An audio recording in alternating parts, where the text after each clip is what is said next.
السلام علیکم ورحمۃ اللہ وبرکاتہ۔ اعوذ باللہ من الشیطان الرجیم، بسم اللہ الرحمن الرحیم۔ رب اشرح لی صدری ویسر لی امری واحلل عقدۃ من لسانی یفقہوا قولی، رب یسر ولا تعسر وتمم بالخیر، آمین یا رب العالمین۔ نظام قرآن کورس کے کتنے دن تھی آج؟ 13ویں دن ہم بسم اللہ کریں گے جی آج انشاءاللہ تعالی۔ آج آپ بسم اللہ الرحمن الرحیم پوری گرامیٹیکلی انالائز کرنے کے قابل ہوں گے انشاءاللہ تعالی، لیکن اس کے لیے ہمیں اپنا چوتھا اور آخری مرکب ناقص پڑھنا ہوگا جی، جس کا نام ہے مرکب جاری۔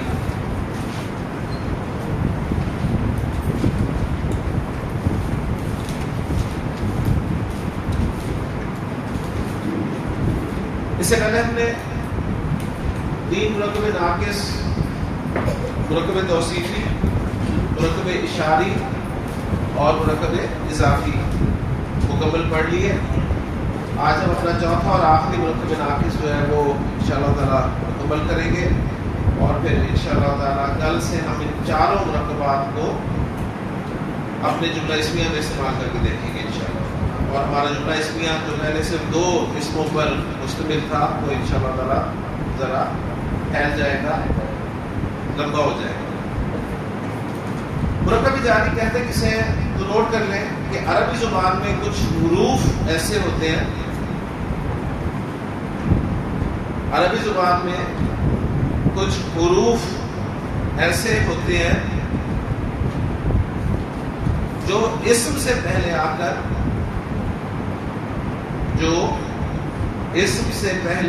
کر اسم کو مجرور کر دیتے ہیں۔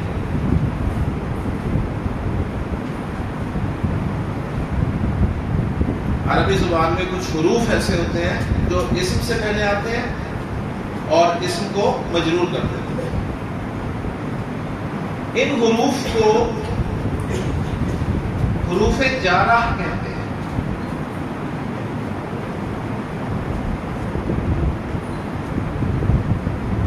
ان حروف کو حروف جارہ کہتے ہیں۔ حروف جارہ کا کیا مطلب ہے؟ اسم کو مجرور کرنے والے حروف، ٹھیک ہو گئے؟ حرف جر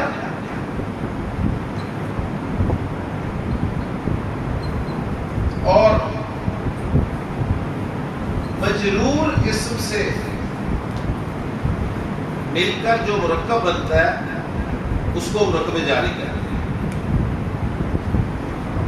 حرف جر اور مجرور اسم سے مل کر جو مرکب بنتا ہے وہ مرکب جاری کہلاتا ہے۔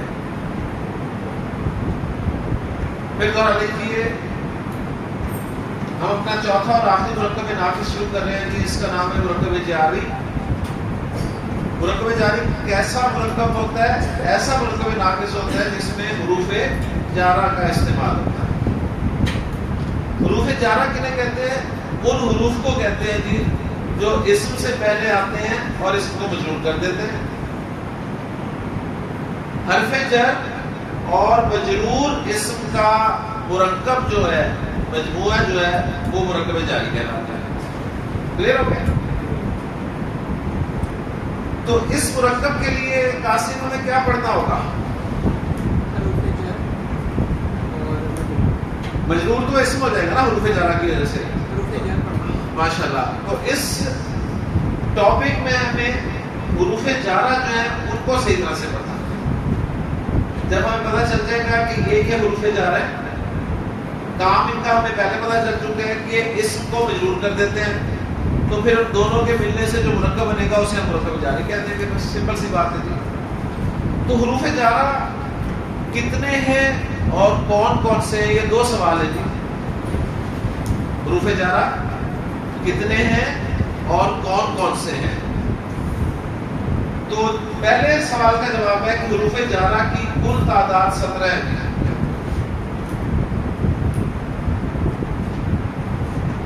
17 حروف جارہ ہیں۔ 17. حروف جارہ کی کل تعداد کتنی ہے؟ 17. قرآن مجید میں جو کثرت سے استعمال ہوئے ہیں نا، قرآن مجید میں کثرت سے استعمال ہونے والے حروف جارہ جو ہیں ان کی تعداد 10 ہے.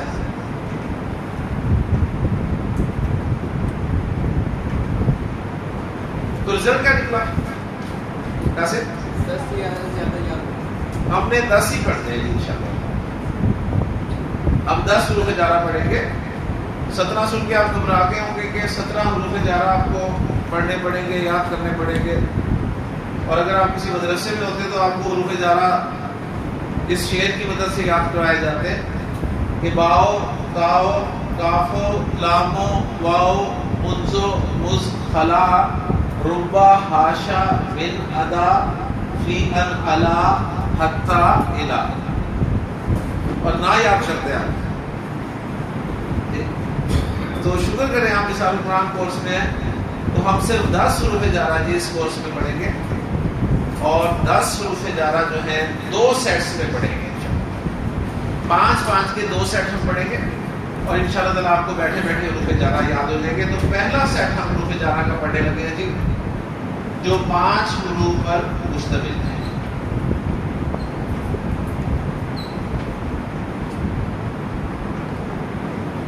پانچ حروف جارہ کا پہلا سیٹ.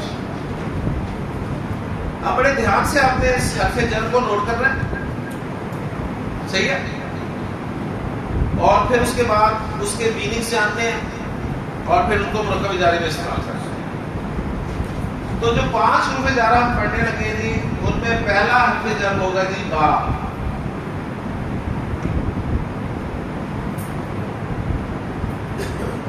دوسرا حرف جر ہم پڑھیں گے تا. تیسرا حرف جر ہم پڑھیں گے واو. چوتھا حرف جر ہم پڑھیں گے کاف. اور 5واں حرف جر ہم پڑھیں گے لام. تو پہلے سیٹ میں جو حروف جارہ ہم پڑھیں گے وہ کتنے ہیں؟ 5. کون کون سے؟ با، تا، واو، کاف، لام. 5. ٹھیک.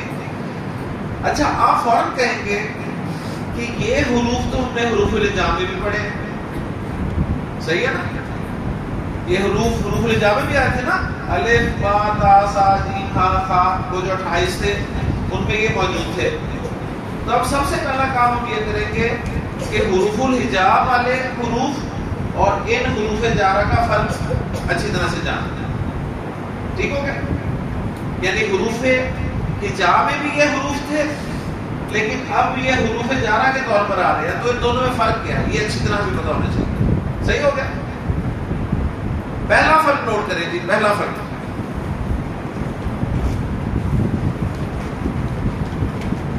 حروف الہجاء کے کوئی معنی نہیں ہوتے. حروف الہجاء کے کوئی معنی نہیں ہوتے. میں آپ سے پوچھوں جی الف کے کیا معنی ہے؟ کیا بتائیں گے آپ؟ کوئی معنی نہیں ہے. با کے کوئی معنی ہے مظہر؟ کوئی معنی نہیں ہے. تا کے کوئی معنی نہیں ہے. واو کے کوئی معنی نہیں ہے. کاف کے کوئی معنی نہیں ہے. لام کے کوئی معنی نہیں ہے. لیکن جو حروف جارہ ہوں گے نا ان کے کوئی نہ کوئی معنی ضرور ہوں گے. ٹھیک. تو پہلا فرق آ گیا کہ حروف الہجاء کے کوئی معنی نہیں ہوتے لیکن حروف جارہ کے معنی ہوتے ہیں. صحیح. حروف الہجاء کے کوئی معنی نہیں ہوتے، حروف جارہ کے کوئی نہ کوئی معنی ضرور ہوتے ہیں. کلیئر ہو گیا؟ پہلا فرق. فرق نمبر 2، مجھے بتائیے جی حروف الہجاء پر کون سی حرکت آ سکتی ہے؟ حروف الہجاء پر کون سی حرکت آ سکتی ہے؟ زبر، پیش، زیر. حروف جارہ میں کوئی بھی حرکت آ سکتی ہے نا؟ یعنی آپ نے پورا قاعدہ پڑھا ہوا ہے، با زبر با، با زیر بی، با پیش بو، با بی بو، تا زبر تا، تا زیر تی، تا پیش تو، تا تی تو. صحیح ہے؟ تو حروف الہجا میں کوئی بھی حرکت آ سکتی ہے. حروف جارہ کی کوئی ایک حرکت فکسڈ ہوگی. دوسرا فرق کیا ہے؟ دوسرا فرق کیا ہے؟ میں دکھا دیتا ہوں. حروف الہجا کی کوئی حرکت، حروف ہجا پر کوئی بھی حرکت آ سکتی ہے. حروف الہجا پر کوئی بھی حرکت آ سکتی ہے، جبکہ حروف جارہ کی کوئی ایک حرکت فکسڈ ہوگی. جبکہ حروف جارہ کی کوئی ایک حرکت فکسڈ ہوگی. یہ دوسرا فرق ہو گیا. صحیح. فرق نمبر 3، حروف الہجا کس کام آتے ہیں؟ حروف الہجا کس کام آتے ہیں؟ حروف الہجا کس کام آتے ہیں؟ لفظ بنانے کے. شاباش. حروف الہجا لفظ بنانے کے کام آتے ہیں، لفظ میں استعمال ہوتے ہیں نا. حروف جارہ خود لفظ ہے. صحیح. تو تیسرا فرق ہو گیا، حروف الہجا لفظ بنانے میں استعمال ہوتے ہیں، جبکہ حروف جارہ خود ایک مکمل لفظ ہے.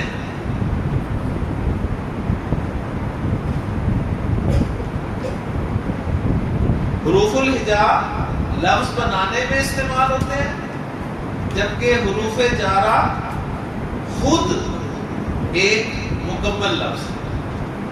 اوکے جی. بس یہ 3 فرق ہیں جو آپ کو پہلے سیٹ کے حروف الجارہ جو ہیں حروف الہجا سے فرق کرنے میں سمجھ میں آنی چاہیے. ٹھیک ہو گیا؟ کلیئر ہو گیا؟ 3 فرق ذرا دہرا لیں ایک مرتبہ تاکہ آپ بات بالکل واضح ہو جائے. یہ 5 کے 5 حرف ہمیں حروف الہجا میں بھی نظر آتے ہیں، تو پھر ہم نے سوچا کہ حروف الہجا اور پھر حروف جارہ میں کیا فرق ہے پھر. تو فرق نمبر 1،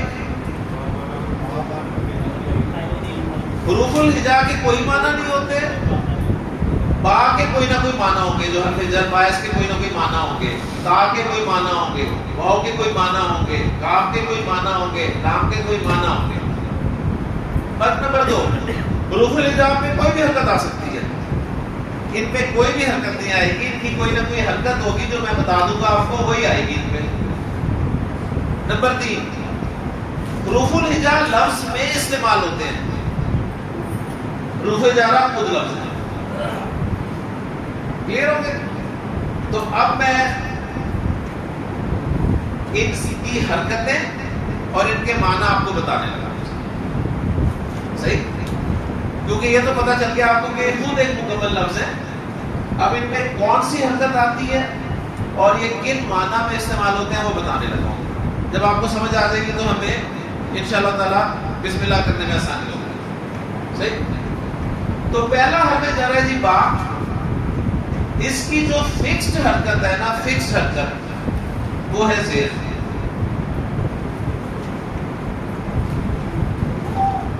حرف جر با پر کون سی حرکت آتی ہے؟ زیر. اس میں ہمیشہ زیر آئے گی. نہ اس میں کوئی زبر آ سکتی ہے، نہ اس میں پیش آ سکتی ہے، نہ یہ ساکن ہو سکتا ہے. ہمیشہ اس میں زیر ہے. ٹھیک ہو گیا؟ اب یہ با کن معنی میں استعمال ہوتا ہے؟ اس کے معنی کیا ہے؟ تو اس کے ایک بڑے معنی جو ہے نا، موٹے معنی، وہ ہے جی کے ساتھ، جسے ہم انگریزی میں ود کہتے ہیں.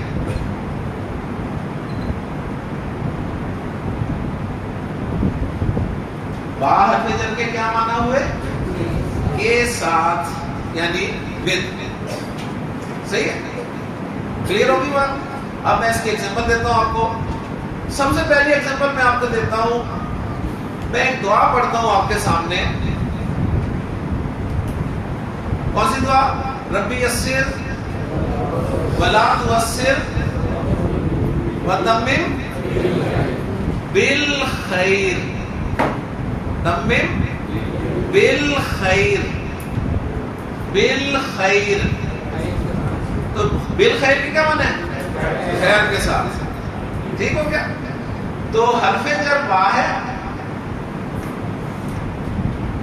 اس کے ساتھ جب اسم لگا دی الخیر،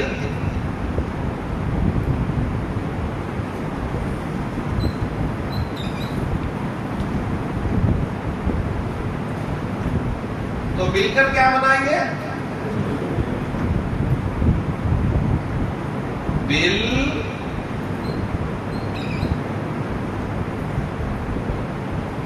خیری، ایسے ہی تھا نا؟ کیونکہ با حرف جر نے کیا کرنا ہے؟ اس کو مجرور کرنا ہے، زیر نہیں، مجرور کرنا ہے، اور ہمیں پتا ہے کہ واحد اسم مجرور زیر کے ساتھ ہوتا ہے۔ مثنیٰ مجرور کیسے ہوتا ہے؟ عینی کی آواز کے ساتھ، وہاں نہیں کہ وہاں بھی زیر دے رہے ہوں گے۔ جمع سالم مجرور کیسے ہوتا ہے؟ اینا کی آواز کے ساتھ، صحیح ہے؟ تو بالخیری، خیر کے ساتھ، حمزہ الوصل ہے نا الخیر کا، حمزہ الوصل ہے نا، جب پیچھے سے ملا کے پڑھتے ہیں تو الف کی صورت میں لکھا رہ جاتا ہے، تو وہ لکھا ہوا، ٹھیک ہو کیا؟ لیکن جی میں کہتا ہوں میں قلم کے ساتھ لکھتا ہوں، جی داؤد بالقلم، ماشاءاللہ صحیح، لو بالقلم،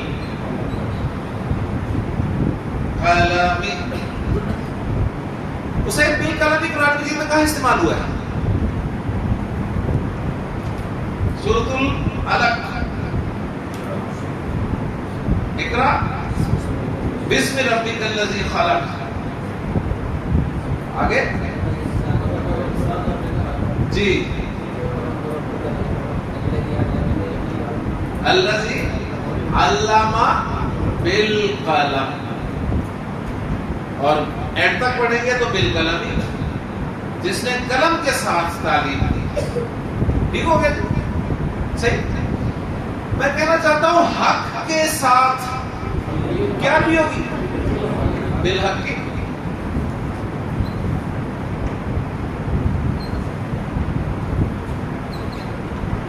حق کے ساتھ، میں کہتا ہوں صبر کے ساتھ، بے صبری، میں کہتا ہوں نماز کے ساتھ، بے صلاتی، میں کہتا ہوں صبر اور نماز کے ساتھ، بے صبری والصلاۃ۔ اللہ تعالیٰ نے ارشاد فرمایا یا ایھا الذین آمنوا استعینوا بالصبر والصلاۃ، اے ایمان والو مدد حاصل کرو صبر اور نماز کے ساتھ۔ مدد کس سے حاصل کرنی ہے؟ اللہ سے، لیکن سورس کیا ہونا چاہیے؟ صبر اور نماز۔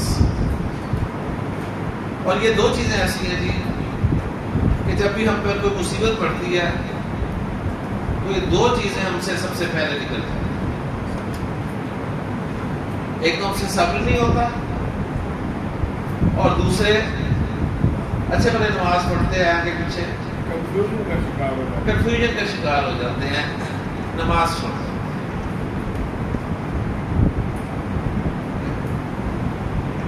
تو قرآن مجید ہماری رہنمائی کرتا ہے، اس لیے کہتے ہیں قرآن مجید بار بار پڑھا کریں، جتنا پڑھیں گے اتنا انشاءاللہ تعالی آپ کے لیے وہ مشعل راہ ثابت ہوگا، انشاءاللہ ہدایت کا ذریعہ بنے گا، ٹھیک ہو گیا؟ لیجیے میں گولڈن پوائنٹ لکھیں جلدی سے، گولڈن پوائنٹ۔ لفظ ابن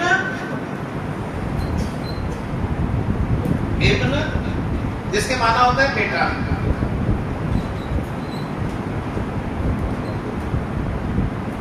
لفظ اسم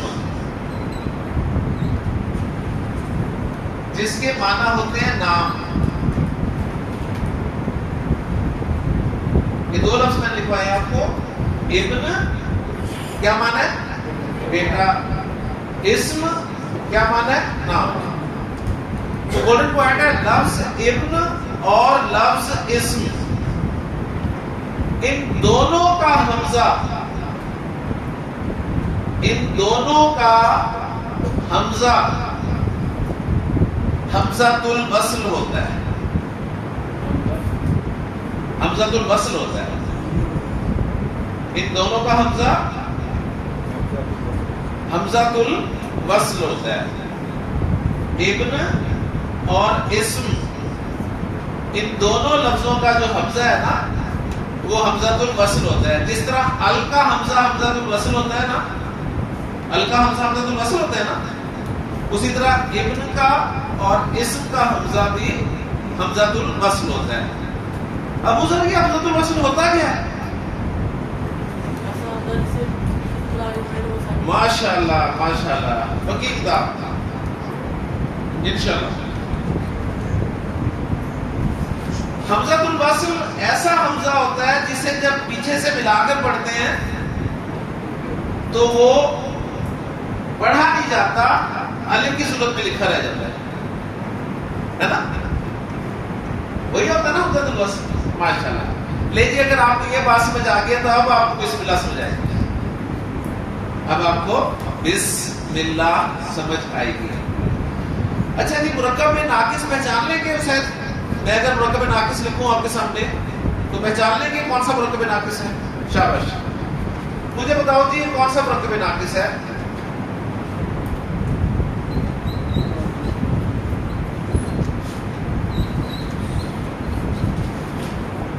اسم اللہ،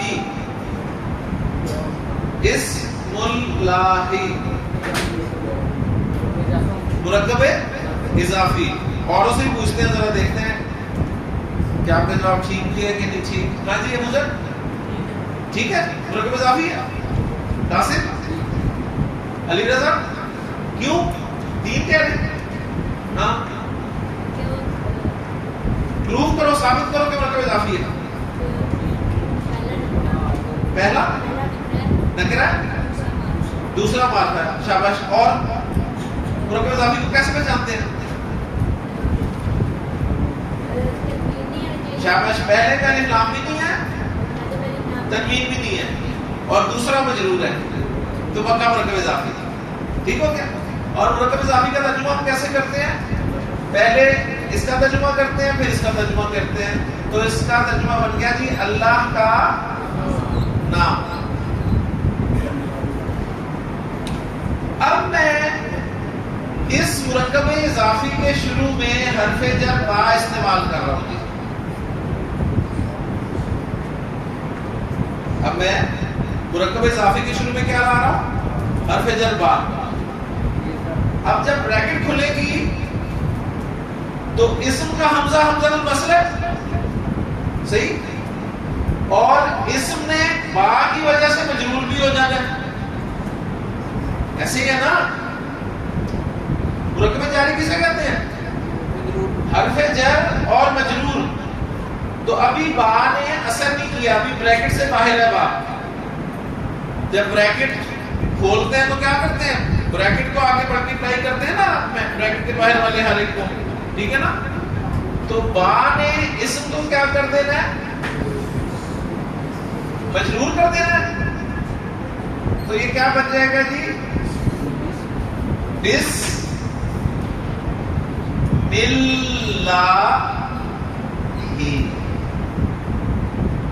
بسم اللہ. اچھا آپ کہیں گے جی حمزہ الوصل کہاں گیا؟ ٹھیک ہے نا. وہ ختم نہیں ہوتا، یہاں بھی نہیں ختم ہوا، کبھی کہیں بھی ختم نہیں ہوا. صرف بسم اللہ لکھتے ہوئے وہ حمزہ الوصل کو لکھنے سے بھی ختم کر دیا تھا. یہ صرف بسم اللہ لکھنے کا سٹائل ہے جس میں آپ وہ حمزہ الوصل لکھتے بھی نہیں.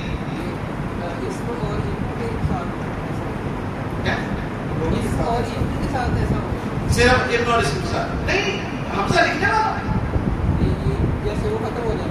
نہیں ختم، صرف یہ بسم اللہ لکھتے ہوئے ہوگا. صرف بسم اللہ لکھتے ہوئے وہ حمزہ لکھنے سے بھی ختم ہوگا، ورنہ ہر جگہ پہ وہ حمزہ الف کی صورت میں لکھا رہ جائے گا. میں بھی آپ کو دکھاتا ہوں، لکھا ہوا بھی دکھاتا ہوں. لیکن جو کہ آپ دیکھتے ہیں بسم اللہ ایسی لکھی ہوتی ہے نا. تو اب جی بسم اللہ کا ترجمہ کیا بن گیا؟ اللہ کے نام کے ساتھ. تو الحمدللہ جی لسان القرآن کورس کے 13ویں دن ہماری بسم اللہ ہوگی الحمدللہ, اور الحمدللہ بھی ہوگی انشاءاللہ تعالیٰ. وہ کل پرسوں الحمدللہ بھی ہو جائے گی. لیکن شاید میرے آپ سے 2 سوال ہے بیٹا, 2 سوال. کتنے سوال ہیں مجھے؟ 2. سوال نمبر 1, یہ 3 لفظ آپ کے سامنے لکھے ہوئے ہیں. ان تینوں لفظوں کے بارے میں مجھے بتاؤ کہ کلمہ کی کون کون سی قسم ہے. کلمہ کی کتنی قسمیں؟ کلمہ کی کتنی قسمیں؟ 3. کون کون سی؟ اسم, فعل, حرف. اس حساب سے بتانا ہے کہ اس میں سے اسم کون سا ہے, اس میں سے فعل کون سا ہے, اس میں سے حرف کون سا ہے. شاباش. با حرف ہے, اسم ہے, اللہ اسم ہے. ماشاء اللہ, ٹھیک ہے. اب مجھے بتائیں, آپ لسان القرآن کورس پڑھنے سے پہلے آپ کو پتا تھا؟ کوئی نہیں پتا تھا آپ کو کہ با حرف ہے. اچھا اب مجھے بتاؤ حسین, با کون سا حرف ہے؟ حرف جر. ماشاءاللہ, سمپل سے. یہ آپ کو پتہ ہی نہیں تھا پہلے؟ 13 دن پہلے آپ کو نہیں پتا تھا کہ با حرف جر ہے. اب مجھے بتاؤ حرف جر کیا کرتا ہے؟ اپنے آگے والے اسم کو مجرور کر دیتا ہے. صحیح ہو گیا. اب مجھے بتاؤ اسم جو ہے یہ مجرور کیوں ہے؟ حرف جارہ کی وجہ سے. اسم اللہ مجرور کیوں ہے؟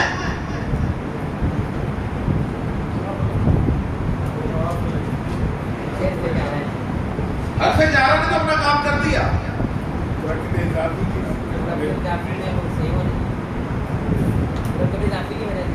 مرکب اضافی کیا؟ مرکب اضافی کی وجہ سے کیا؟ مضاف ہے. شاباش. دیکھیں جی, اب آپ کو پتا چل گیا جی اسم مجرور ہے حرف جر پا کی وجہ سے, اور اسم اللہ مجرور ہے مضاف الیہ ہونے کی وجہ سے. آپ کو یاد ہے میں نے آپ کو اسم کے مجرور ہونے کی وجوہات لکھوانی شروع کی ہیں, ہے نا؟ اس میں ایک وجہ ہم نے لکھی تھی, کون سی؟ مضاف الیہ ہونا. مضاف الیہ ہونا لکھی ہے نا. دوسری وجہ آپ لکھ لیں, اسم کے مجرور ہونے کی دوسری وجہ شروع میں حرف جر کا ہونا. اسم کے مجرور ہونے کی دوسری وجہ کیا ہے؟ شروع میں حرف جر کا ہونا. شروع میں حرف جر کا ہونا. تو دونوں وجوہات ہی بسم اللہ میں اکٹھی ہو گئی.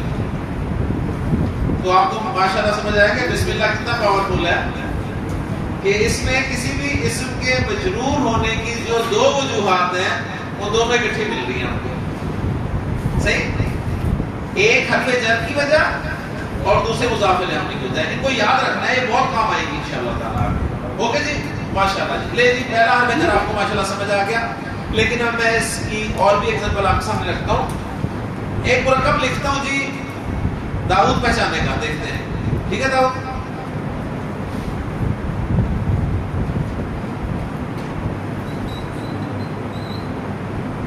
اسم کا,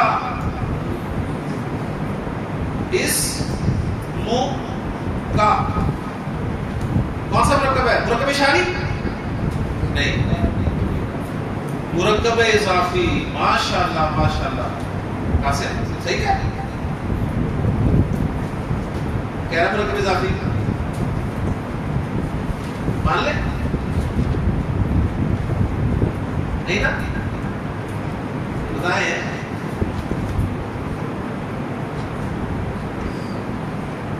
ابو ذر مرکب اضافی ہے یار. لیکن مرکب اضافی کا آپ ایک جھٹکا فارمولا نوٹ کر لیں. مرکب اضافی پہچاننے کا ایک 100% فارمولا. اسم کے ساتھ جب بھی ضمیر نظر آئے، کسی بھی اسم کے ساتھ، کسی بھی اسم کے ساتھ جب بھی ضمیر آ جائے تو وہ پکا مرکب اضافی ہوتا ہے، 100% مرکب اضافی ہوتا ہے۔ کسی بھی اسم کے ساتھ ضمیر آ جائے، ٹھیک ہے نا، تو یہ مرکب اضافی ہے۔ بہت اچھا پہچانا تھا، شاباش، ایکسیلنٹ سر، مرکب اضافی صحیح ہے۔ تو اب یہ میں نے فارمولہ بتا دیا، جب بھی کسی اسم کے ساتھ آپ کو ضمیر نظر آ جائے نا، ضمیریں کون سی ہیں؟ ہما، ہم، ہا، ہما، ہننا، کا، کما، کم، کی، کما، کننا، یارنا، تو پکا مرکب اضافی ہوگا۔ اوکے، تو اسموں کا کیا مطلب ہے؟ اس کا داؤد، اس کا مطلب بتا دو جلدی سے۔ اسموں کا تمہارا نام، شاباش، تیرا نام، یور نیم۔ اب اس کے شروع میں حرف جر با لگاتا ہوں جی۔ اب حمزہ الوصل ہے، بریکٹ کھلے گی، صرف بسم اللہ لکھنے میں حمزہ غائب ہوا تھا، اب میں بسم اللہ نہیں لکھ رہا تو حمزہ رہے گا الف کی صورت میں، ٹھیک ہے نا، اور یہ کیا بن جائے گا؟ بسمی کا۔ تو اسمو اسمی ہو گیا، تو بسمی کا کیا مطلب ہے؟ تیرے نام کے ساتھ۔ تو رات کو سوتے وقت اللہ کے رسول نے جو دعا تجویز فرمائی ہے کون سی ہے؟ اللہم بسمک اموت و احیا، اے اللہ تیرے نام کے ساتھ میں جیتا ہوں اور مرتا ہوں۔ کلیئر ہو گیا جی؟ ماشاءاللہ۔ لے جی دوسرا حرف جر آ گیا۔ دوسرا حرف جر ہے جی تا۔ اب اس کی حرکت ہم نوٹ کرتے ہیں کہ اس پہ کون سی حرکت میں فکسڈ ہے، تو اس کی فکسڈ حرکت ہے زبر جی۔ اگر تا حروف الحجاب والا ہوتا تو اس میں کوئی بھی حرکت آ سکتی تھی، لیکن یہ حرف جرتا ہے تو یہ ہمیشہ زبر کے ساتھ آئے گا۔ اب یہ کن معنی میں استعمال ہوتا ہے، کس کام کے لیے استعمال ہوتا ہے، تو نوٹ کر لیجیے، یہ قسم کھانے کے لیے استعمال ہوتا ہے۔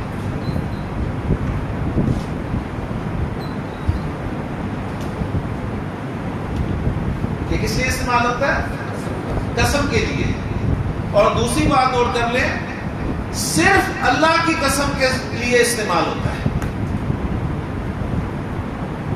صرف اللہ کے ساتھ اس کا استعمال ہوتا ہے، صرف اللہ اسم کے ساتھ اس کا استعمال ہوتا ہے۔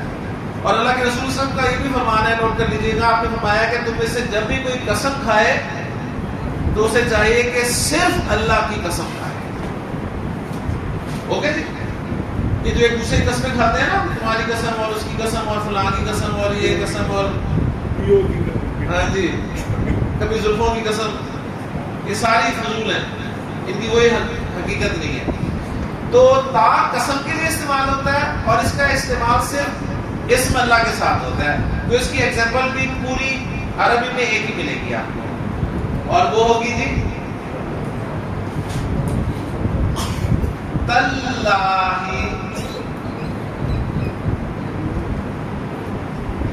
تاللہ، تا حرف جر ہے، اس کے ساتھ اللہ مجرور ہو گیا، تو تاللہ کا کیا مطلب ہوا مجھے؟ اللہ کی قسم۔ اسے کہاں استعمال ہوا ہے قرآن مجید میں تاللہ؟ سورہ یوسف میں بہت دفعہ استعمال ہوا ہے، 4-5 مرتبہ تو مل جائے گا۔ حضرت ابراہیم علیہ السلام نے فرمایا تھا تاللہ لأکیدن اصنامکم۔ حضرت یوسف نے اپنے بھائیوں سے کہا تاللہ لقد آثرک اللہ علینا، اللہ نے تمہیں ہم پہ ترجیح دی، تو تاللہ اللہ کی قسم۔ اوکے جی؟ تو اس کی بس ایک ہی ایگزامپل ہے کیونکہ اس کا استعمال ایک ہی ہے۔ اب آئیں جی تیسرے حرف جر کی طرف۔ تیسرا حرف جر ہے واو۔ اچھا اس سے پہلے واو ہم نے اور بھی پڑھا ہوا ہے نا، واو ایک اور پڑھا ہوا نا، واو جس کے معنی ہوتے ہیں اور۔ ایک واو ہم نے پڑھا ہے جس کے معنی ہوتے ہیں اور. ہم نے کہا زید و حامد، یہ ہے نا، یعنی زید اور حامد. زینب و مریم، زینب اور مریم، ٹھیک ہے. زید و حامد و محمود، اور کا ترجمہ دیتا ہے. وہ واو اور ہے، ٹھیک ہے. یہ واو اور ہے، صحیح. یہ واو جو ہے اس کا نام نوٹ کر لیں. اس واو کو کہتے ہیں جی واو قسمیہ. اس واو کا نام کیا ہے؟ واو قسمیہ. اور اس کی حرکت بھی نوٹ کر لیں. اس کی حرکت زبر ہے. تو جو اور والا واو ہے اس کی حرکت بھی زبر ہے، اور جو قسم والا واو ہے اس کی حرکت بھی زبر ہے. اس کو واو قسمیہ کہتے ہیں. یعنی یہ کس لیے استعمال ہوتا ہے؟ اس کا نام بتا رہا ہے کہ یہ بھی قسم کے لیے ہی استعمال ہوتا ہے.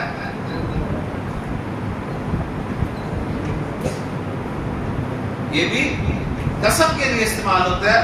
مثلا جب ہم کبھی اچھی اردو بول رہے ہوتے ہیں نا تو ہم اکثر کہتے ہیں واللہ،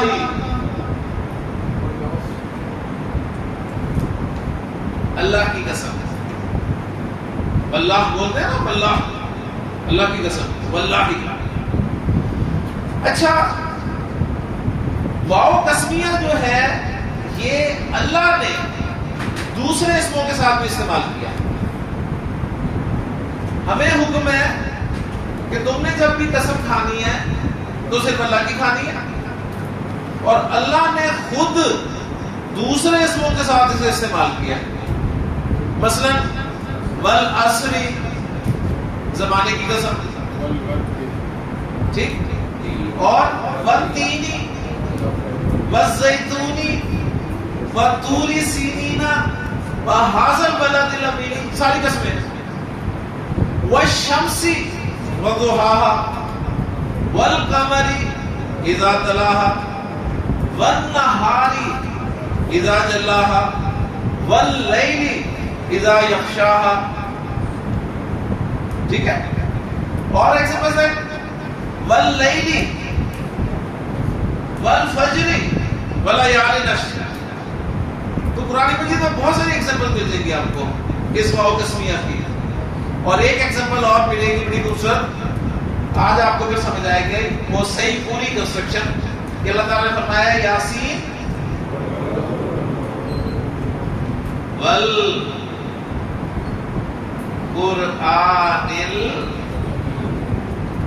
الحکیم. صحیح ہے. تو یہ واو قسمیہ، اس کی وجہ سے القرآن مجرور ہوا. یہ الحکیم کیوں مجرور ہے اسے؟ اگر مرکب اضافی ہے یہ تو مضاف میں تو ال نہیں ہونا چاہیے تھا. اگر مرکب اضافی بنا رہے ہو توصیفی ہے. شاباش، ایکسیلنٹ. توصیفی میں سیم ہوتے ہیں، ایکسیلنٹ. دونوں یعنی دوسرا اسم صفت ہے، ٹھیک ہے، اور دونوں کا سی این جی برابر ہوتا ہے. تو اب آپ کو پورا سمجھ میں آ گیا. پہلے ہم نے صرف القرآن الحکیم پڑھا تھا، آج ہم نے والقرآن الحکیمی جو ہے وہ پورا اینالائز کر لیا. اب اس کا جواب سن لیں کہ ہمیں تو اللہ تعالیٰ نے منع کیا، اللہ کے رسول نے منع فرمایا کہ قسم نہیں کھانی سوائے اللہ کے، اور اللہ نے خود قسمیں کھائی ہوئی ہیں. تو یہ کیا وجہ ہے؟ دیکھیں جی، ہم قسم کیوں کھاتے ہیں اور اللہ قسم کیوں کھاتا ہے، دونوں میں زمین آسمان کا فرق ہے. ہم قسم کیوں کھاتے ہیں جی؟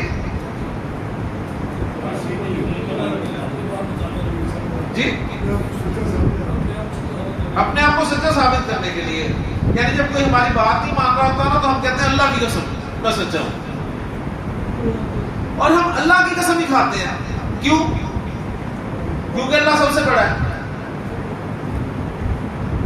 نمبر 1 سب سے بڑا ہے، نمبر 2 اللہ گواہ ہے. اب جب اللہ قسم کھاتا ہے نا تو اللہ اس لیے نہیں کھاتا کہ وہ سچا ثابت کرنے کے لیے اللہ صرف گواہی کے طور پہ انہیں پیش کرتا ہے. اللہ کا قسم کھانا صرف گواہی کے طور پہ پیش کرنا ہوتا ہے. اللہ تعالیٰ جب فرماتا ہے بالعصر، زمانہ گواہ ہے، اور پھر بتاتا ہے کس بات پہ کہ ان الانسان لفی خسر، کہ تمام کے تمام انسان بہت بڑے نقصان میں پڑے. اللہ تعالیٰ قسم کھاتا ہے تو صرف گواہی کے طور پہ قسم کھاتا ہے. یاسین والقرآن الحکیم، قسم ہے قرآن حکیم کی. اور کس بات پہ قسم کھائی؟ انک لمن المرسلین، اے نبی صلی اللہ علیہ وسلم آپ رسول ہیں. تو اللہ کا قسم کھانا عظمت کے لیے نہیں ہوتا، ذہن میں رکھیے گا. ہمارا قسم کھانا عظمت کے لیے ہوتا ہے. اللہ کا ہمارا قسم کھانا گواہی کے لیے بھی ہوتا ہے، عظمت کے لیے بھی ہوتا ہے. لیکن اللہ جب قسم کھاتا ہے تو اس میں عظمت نہیں ہوتی، ذہن میں رکھیے گا.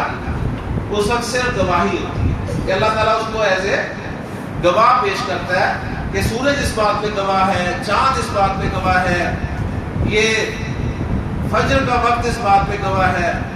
یہ مختلف پھر اس کے بارے میں آپ کو چیزیں بھی کلیئر ہو گئی. تو الحمدللہ جی 3 حرف جر ہمارے ہو گئے. اوکے، چوتھا حرف جر کاف، اس کی حرکت نوٹ کر لیں گے. اس کی حرکت ہے زبر. کاف حرف جر پر زبر حرکت آتی ہے. اب یہ کس لیے استعمال ہوتا ہے تو نوٹ کر لیں جی، یہ تشبیہ کے لیے استعمال ہوتا ہے. تشبیہ کے لیے.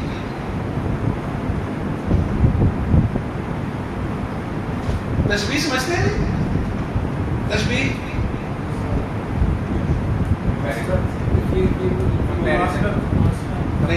کمپیریزن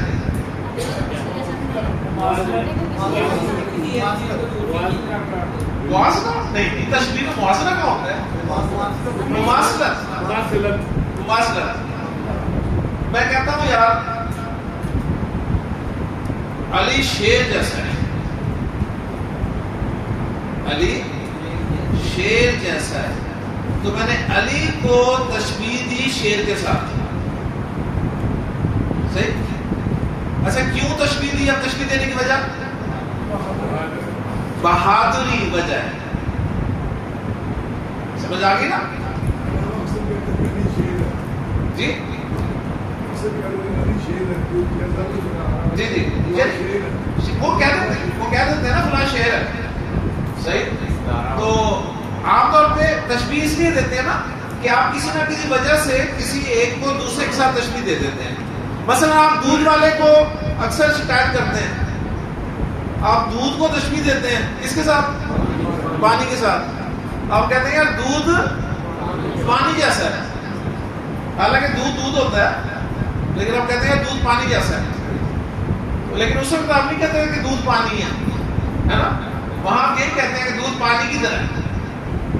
تو تشبیہ کے لیے کاف استعمال ہوتا ہے، اور اس کا عام طور پہ ترجمہ جو ہم کرتے ہیں اردو میں وہ کی طرح، جیسا، کی مانند.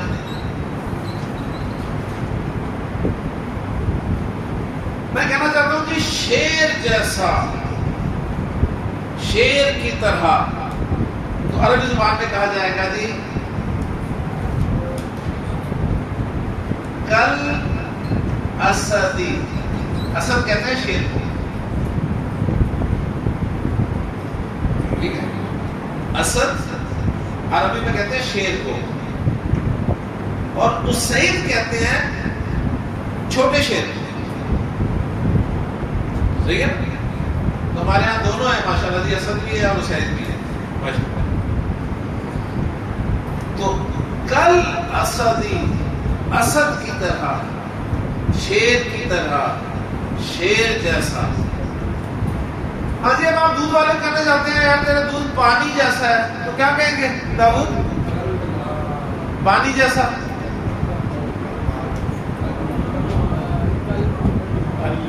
کل مائی، کل مائی.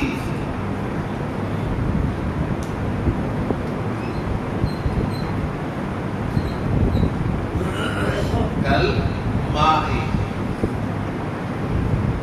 اللہ تعالیٰ نے ارشاد فرمایا قرآن مجید میں کہ یوم یکون الناس کالفراش،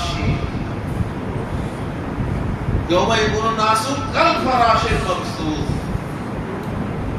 وہ قیامت جب آئے گی نا تو تمام انسان بکھرے ہوئے پتنگوں کی طرح ہو جائیں گے. انسانوں کو اللہ تعالیٰ نے تشبیہ دی پتنگوں سے. پتنگے کیا ہوتے ہیں؟ پتنگے پتہ ہے نا؟ پتنگے وہ کائٹس نہیں. ہاں جی، وہ آج کل تو نظر شروع، آج کل آنے شروع ہو گئے پروانے جنہیں کہتے ہیں پتنگے. تو اللہ تعالیٰ نے تشبیہ دی یوم یکون الناس کالفراش المبثوث. وہ جب قیامت آئے گی نا، کیونکہ شروع میں کیا فرمایا ہے؟ القاریہ القاریہ وما ادراک ما القاریہ یوم یکون الناس کالفراش المبثوث. اس دن تمام انسان بکھرے ہوئے پتنگوں کی طرح ہو جائیں گے. کیا مطلب بکھرے ہوئے پتنگوں کی طرح ہو جائیں گے؟ ساکر صاحب، انسان اڑنے لگ جائیں گے، ہاں بے جان ہو جائیں گے. تو پتنگے بے جان ہوتے ہیں، اہمیت ہی کوئی نہیں. اہمیت تو ہے نا، جب آتے ہیں تو اہمیت ہوتی ہے. ہم لائٹیں بند کر دیتے ہیں، ان کی اہمیت ہی نہیں ہے. کیوں جی؟ فوراً لائٹ بند کرتے ہیں جب آتے ہیں تو اہمیت تو ہے نا. ہاں جی، یوم یکون الناس کالفراش المبثوث. دیوانہ والا انسان ٹکرائیں گے آپس میں، ٹکرے ماریں گے.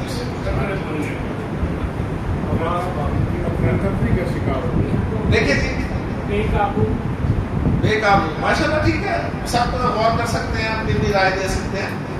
لیکن یہ علماء نے غور کیا تو انہوں نے دو اس کی وجوہات جو بیان کی. آپ جانتے ہیں کہ سور میں جب پہلی مرتبہ پھونکا جائے گا نا تو ایک آواز آئے گی، اور وہ آواز اتنی سخت ہوگی کان پھاڑ دے گی. ایسے ہی اتنی سخت آواز کہ کان پھٹ جائیں گے. کان جتنے مرضی آپ بند کر لیں گے.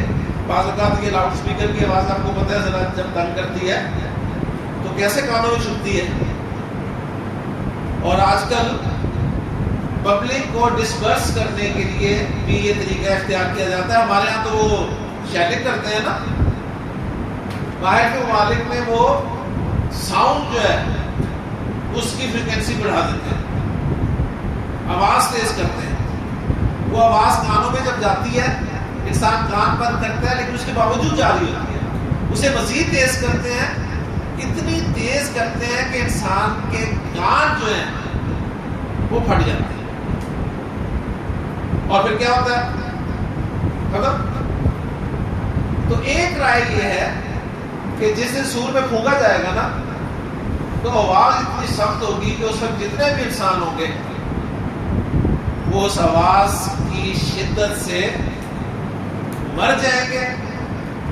کیونکہ مرنا ہے نا سب نے، وہ سب مر جائیں گے. اور جب آپ ان کا ڈرون ویو لیں گے نا، ڈرون ویو، تو بالکل جس طرح آپ برسات کے موسم میں دیکھتے ہیں نا، جب صبح کے وقت آپ باہر دیکھتے ہیں، نظر مارتے ہیں تو آپ کو پتنگے سارے جو ہیں وہ زمین پہ بکھرے ہوئے نظر آتے ہیں، سب مرے پڑے ہوتے ہیں. تو یوم یکون الناس کالفراش المبثوث. اور دوسری اس کی توجیہ یہ کی گئی ہے کہ جب دوسری مرتبہ سور میں پھونکا جائے گا تو یہی انسان جو ہے دوبارہ زندہ ہوں گے. اور زندہ ہوں گے کیا کریں گے؟ چل پڑیں گے. کہاں چل پڑیں گے؟ وہ ایک آواز جو آ رہی ہوگی نا، اس آواز کی سمت چل پڑیں گے. کوئی ادھر سے آ رہا ہوگا، کوئی ادھر سے آ رہا ہوگا، کوئی ادھر سے آ رہا ہوگا، کوئی ادھر سے آ رہا ہوگا. بالکل اس طرح کہ جب آپ برسات کے موسم میں جیسے ہی لائٹ جلاتے ہیں تو پتنگے اس لائٹ کی طرف چل پڑتے ہیں. اور کوئی لائن بنا کے نہیں چلتے، وہ کوئی ادھر سے آ رہا ہوتا ہے، کوئی ادھر سے آ رہا ہوتا ہے، کوئی ادھر سے آ رہا ہوتا ہے، کوئی ادھر سے آ رہا ہوتا ہے. تو اس طرح کی تشبیہ باقی اللہ جانتا ہے اصل مراد کیا ہے. باقی جو ہے نا کہ بے جان ہو جائیں گے اور یہ ہو جائے گا وہ ہو جائے گا، یہ اگر آپ کا دل ٹھکتا ہے تو مان لیں، لیکن ظاہر بات ہے اس میں وزن ہونا چاہیے جو بھی بات آپ کر رہے ہیں. تو یوم یکون الناس کالفراش المبثوث وتکون الجبال کالعہن المنفوش. وتکون الجبال کالعہن، کالعہن. العہن کہتے ہیں کس کو؟ اون کو، روئی. اور یہ جو پہاڑ تمہیں اتنے ہیوی نظر آ رہے ہیں، یہ روئی کے گالوں کی طرح اڑتے تھے، اتنے ہیوی پہاڑ، روئی کے گالے. اب نئی نسل کو تو یہ سمجھانا بھی مشکل ہے. کاٹن کینڈی کھائی ہے نا؟ کاٹن کینڈی کتنا سافٹ ہوتی ہے نا. یہ پہاڑ جو ہے اس طرح نظر آئیں گے، کاٹن کینڈی کی طرح اڑتے پھرے. ہمارے دور میں ہم جب وہ روئی بنوانے کے لیے جایا کرتے تھے نا، گدوں میں، رضائیوں میں، تو مشین میں ڈالتے تھے روئی کو، ہے نا، پیجا مشین سے کہتے ہیں. اور اس کے بعد وہ جو روئی نکلتی تھی کیسی سافٹ ہو کے نکلتی تھی. آہستہ آہستہ ساری چیزیں ختم ہوتی جا رہی ہیں. اب جی پولیسٹر آ گیا ہے، یعنی پہلے پھر بھی انسان کچھ نہ کچھ ان چیزوں سے سمجھتا رہتا تھا، لیکن آہستہ آہستہ ہم ان سب چیزوں سے دور ہو گئے. لیکن آخری حرف ہے جی لام. اس گروپ کا ہم نے 2 گروپ پڑھنے. پہلے گروپ کا آخری حرف لام. اس سے پہلے ہم ایک لام پڑھ چکے ہیں، یاد ہے؟ کون سا لام تھا وہ؟ ہاں، اس کا نام کیا تھا؟ لام تعریف. ایکسیلنٹ. اس سے پہلے ہم نے لام تعریف پڑھا تھا. اب اس لام کو پڑھنے لگے ہیں تو دونوں لاموں کا نام پتا ہونا چاہیے. اس کا نام تھا لام تعریف، اس لام کا نام ہے جی لام جارہ. لام جارہ. یہ نام یاد رکھیں. آپ کو جو ٹیسٹ میں دوں گا نا، اس میں میں سوال ایک ایسا بھی کر سکتا ہوں کہ لام کتنی قسموں کے ہوتے ہیں، یا لام جارہ اور لام تعریف میں فرق کیا ہے. یہ سوال پہلے سے بتا رہا ہوں، وہ ہو سکتے ہیں ایسے سوال. اوکے جی. تو اس لام کا نام ہے جی لام جارہ، اس کا نام تھا لام تعریف. لام تعریف کیوں استعمال ہوتا تھا؟ نکرہ کو معرفہ بنانے کے لیے. جبکہ لام جارہ جو ہے کہ نکرہ معرفہ ہر ایک پہ استعمال ہو جائے گا، اس کا کوئی ایسا کام نہیں ہے. لام تعریف اسم کو مجرور تو نہیں کرتا تھا نا، لام جارہ مجرور کرے گا. اوکے جی. اب اس کی حرکت نوٹ کر لیں اور اس کا مطلب نوٹ کر لیں. اس کی حرکت جو ہے یہ 2 حرکتوں کے ساتھ آتا ہے. پہلی حرکت اس کی بتا رہا ہوں جی زیر. مین حرکت اس کی ہے زیر. زیر کے ساتھ استعمال ہوتا ہے. اور کن معنی میں استعمال ہوتا ہے؟ اس کے معنی کیے جاتے ہیں جی کے لیے. کے لیے، جسے آپ انگریزی میں فور کہتے ہیں، جسے آپ انگریزی میں فور کہتے ہیں. دیکھیں جی، ابھی ایک ایگزامپل دوں گا، الحمدللہ 100% کلیئر ہو جائے گی. سورۃ الفاتحہ پڑھیں جی. الحمد للہ. تو للہ کا کیا ترجمہ ہے؟ تمام تعریفیں، تمام شکر اللہ کے لیے. تو للہ، اللہ کے لیے. ٹھیک ہو گیا؟ صحیح جی. میں کہنا چاہتا ہوں ابو ذر، مسلمان کے لیے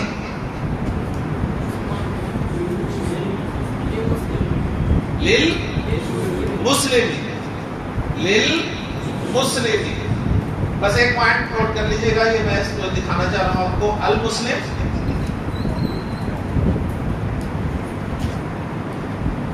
اس کے شروع میں ہم لام جارہ جب لگائیں گے،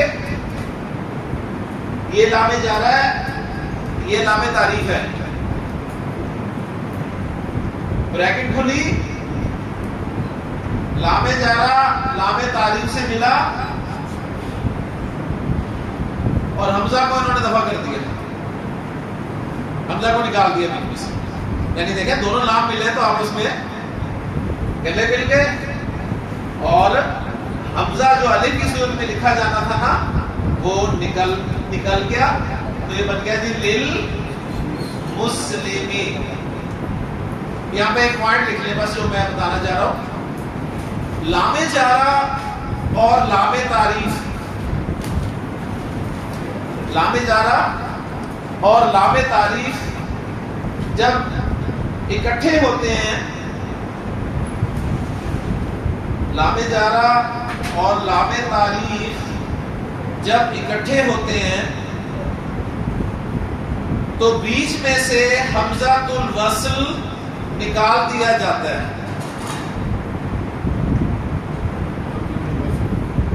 لام جارہ اور لام تعریف جب اکٹھے ہوتے ہیں تو درمیان سے حمزہ وصل کو نکال ہی دیا جاتا ہے، پہلے اس کی حرکت نکلتی تھی، ان دونوں کے ملاپ سے وہ حمزۃ الوصل بیچ میں سے ہی نکال دیا جاتا ہے، یہ لکھتے وقت ایسا ہی ہوتا ہے، ٹھیک ہے جی۔